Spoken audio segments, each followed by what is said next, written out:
tere, minu nimi on Jaanus ning siin räägime psühholoogiast ja vaimsest tervisest lihtsalt, teaduspõhiselt ja praktiliselt.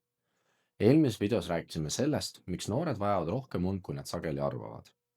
Aga mis juhtub siis, kui seda und jääb liiga väheks? Tõenäoliselt tead ka sina seda tunnet. Magad öösel vähe, hommikul oled väsinud, aga mõtled, pole hullu, saan hakkama. Jood kohvi ja lähed kooli või siis tööle.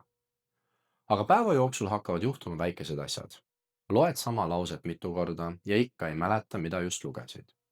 Keegi ütleb midagi veidi vales toonis ja see ärritab sind rohkem kui tavaliselt. Ning õhtuks on tunne, et aju lihtsalt ei tööta enam nii hästi. Aga miks? Mis juhtub meie tähelepanu ja mäluga? Miks võib olla raskem mõelda ja otsuseid teha? Miks võivad emotsioonid tunduda tugevamad? Ja kas vähese unega on võimalik lihtsalt ära harjuda? Täna vaatamegi, mis meie ajuga vähese une korral toimub. Kõigepealt on oluline eristada üht lühikest tööd pikemaajalisest unepuudusest. Kui magad ühe öö halvasti, võid järgmisel päeval olla väsinud ja sul võib olla raskem keskenduda. Kui aga magad mitmel ööl järjest vähem, kui sinu keha vajab, võivad vähese une mõjud hakata kuhjuma. Üks koht, kus seda kõige järjekindlamalt märgata võib, on tähelepanu. Kujuta ette, et istud tunnis või siis loengus. Sa kuuled, mida õpetaja räägib, aga mõne minuti pärast avastad, et sul pole aimugi, mida ta just ütles. Või loed raamatu lehekülje lõpuni ja pead tagasi minema, sest info ei jäänud meelde. See ei tähenda tingimata, et teema on igav või et sa lihtsalt ei pinguta piisavalt. Üks asi, mida unepuudus üsna järjekindlalt mõjutab, on püsiv tähelepanu. See tähendab võimet hoida tähelepanu pikema aja jooksul ühe tegevuse juures. Vähese une korral võib tähelepanu muutuda ebastabiilsemaks ja reaktsioonikiirus aeglustuda. Sa võid mõnda aega täiesti hästi keskenduda, kuid siis tekivad hetked, kus tähelepanu korraks hajub. Just siin hakkab vähene uni mõjutama ka õppimist. Selleks, et midagi uut õppida, peab uus informatsioon kõigepealt üldse sinuni jõudma. Kui tähelepanu pidevalt hajub, on uut informatsiooni raskem vastu võtta ja meelde jätta. Vähene uni võib mõjutada ka töömälu. Töömälust võib mõelda kui aju ajutisest töölauast. See aitab meil lühikest aega meeles hoida ja kasutada informatsiooni, mida parasjagu vajame. Näiteks siis, kui lahendad peast matemaatika ülesannet. Järgid mitmest sammust koosnevat juhist või üritad vestluse ajal meeles hoida, mida tahtsid järgmisena öelda. Vähese une korral võib sellise informatsiooni hoidmine ja kasutamine muutuda raskemaks. Sellepärast võibki pärast lühikest tööd tekkida tunne, et mõtlemine on kuidagi aeglasem. Sa saad endiselt mõelda ja tegutseda, aga keskendumine võib nõuda rohkem pingutust ja mõte võib kergemini katkeda. Uni on õppimiseks seotud veel ühel viisil. Kui oled midagi uut õppinud, peab see informatsioon mälus kinnistuma, et saaksid seda hiljem meenutada. Seda protsessi nimetatakse mälu konsolideerimiseks ja seda protsessi toetab uni. Seega võib vähene uni õppimist mõjutada mitmest küljest. Kui oled liiga vähe maganud, võib olla sul raskem tähelepanu hoida ja uut informatsiooni vastu võtta. Vähene uni võib raskendada ka töömälu kasutamist ja pärast õppimist toetab uni protsesse, mis aitavad õpitud mälus kinnistada. Seetõttu ei ole õppimise puhul oluline ainult see, kui kaua sa õpid. Oluline on ka see, millises seisundis sa õppimise ajal oled ja kas pärast õppimist jääb piisavalt aega magamiseks. Mõtle näiteks olukorrale, kus sul on järgmisel päeval kontrolltöö. Kell on juba 11 õhtul ja sa pole kõike veel läbi jõudnud. Sa mõtled, ma õpin veel 2 tundi, siis saan rohkem materjali läbi võetud. Esmapilgul tundub see täiesti loogiline. Aga kui need 2 tundi tulevad une arvelt, ei ole asi enam nii lihtne. Sa saad küll rohkem aega õppimiseks, kuid järgmisel päeval võid olla unisem ja sul võib olla raskem keskenduda. Samal ajal jääb ka vähem aega unele, mis toetab õpitu mälus kinnistumist. Seega ei ole uni õppimisest eraldiseisev aeg. Uni on osa õppimise protsessist. Aga vähese une mõju ei piirdu tähelepanu ja mäluga.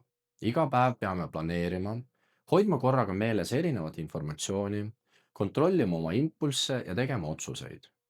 Psühholoogias nimetatakse neid oskusi täidesaatvateks funktsioonideks.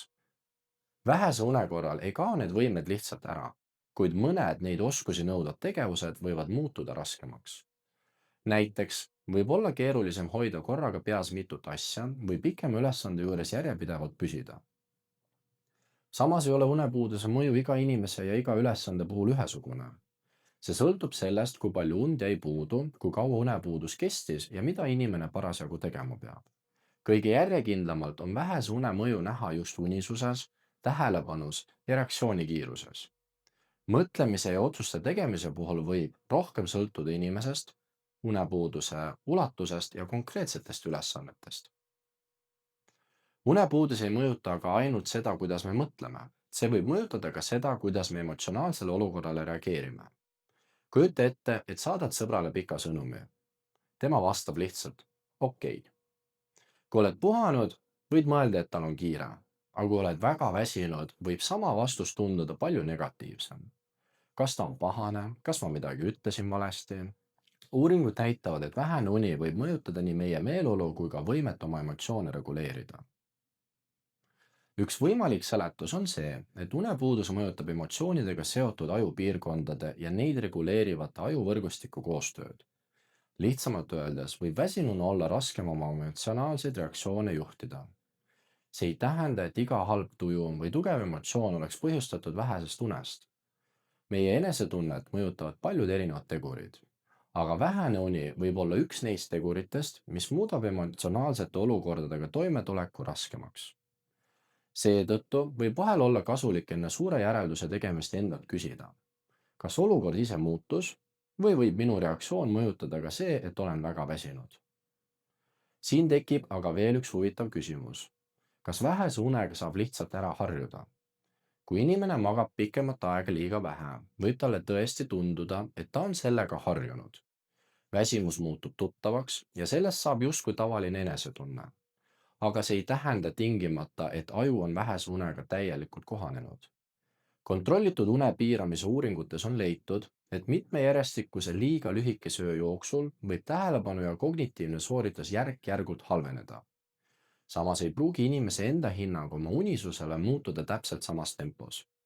seega võib sul olla tunne, et oled vähese unega harjunud, kuigi sinu sooritus ei pruugi olla sama hea kui piisavalt magades. mida selle teadmisega siis praktiliselt teha? kõigepealt tasub mitte hinnata oma und ainult selle järgi, kas saad hommikul voodist välja ja suudad päeva kuidagi ära teha. pane tähele ka seda, kuidas sul päeva jooksul läheb. kas sul on raske tähelepanu hoida? kas jääd passiivsetes olukordades kergemini tukkuma? kas vajad pidevalt kofeiini, et ennast ärksana tunda? ükski neist ei tõesta üksinda, et magad liiga vähe, kuid koos võivad need anda põhjust oma unemustrile tähelepanu pöörata. ja kui oled väga unine, arvesta sellega olukordades, kus tähelepanu ja kiire reageerimine on eriti olulised. näiteks autot juhtides. üks lühike öö juhtub peaaegu kõigil. olulisem on see, milline on sinu uni pikema aja jooksul. aitäh, et vaatasid. kui magad liiga vähe, ei tähenda see ainult seda, et oled järgmisel päeval väsinud. vähene uni võib mõjutada tähelepanu, reaktsioonikiirust, töömälu, õppimist ja seda, kuidas oma emotsioonidega toime tuled. ja kui vähest und koguneb pikema aja jooksul, ei pruugi tunne, et oled sellega harjunud, tähendada, et sinu aju töötab sama hästi kui piisava une korral. kui sellest videost jääb meelde ainult üks mõte, siis olgu see järgmine. ära hinda vähese une mõju ainult selle järgi, kas sa suudad päeva ära teha. vaata ka seda, kuidas sa selle päeva jooksul tegelikult toimid. aga kui nädala sees jääb und pidevalt liiga väheks, tekib järgmine küsimus. kas nädalavahetusel saab selle unepuuduse lihtsalt tagasi magada? sellest räägime juba järgmises videos. vaimsest tervisest rääkimine ei lahenda meie probleeme üleöö, kuid aitab meil iseennast paremini mõista. hoolitse enda eest ning kohtume juba järgmises videos.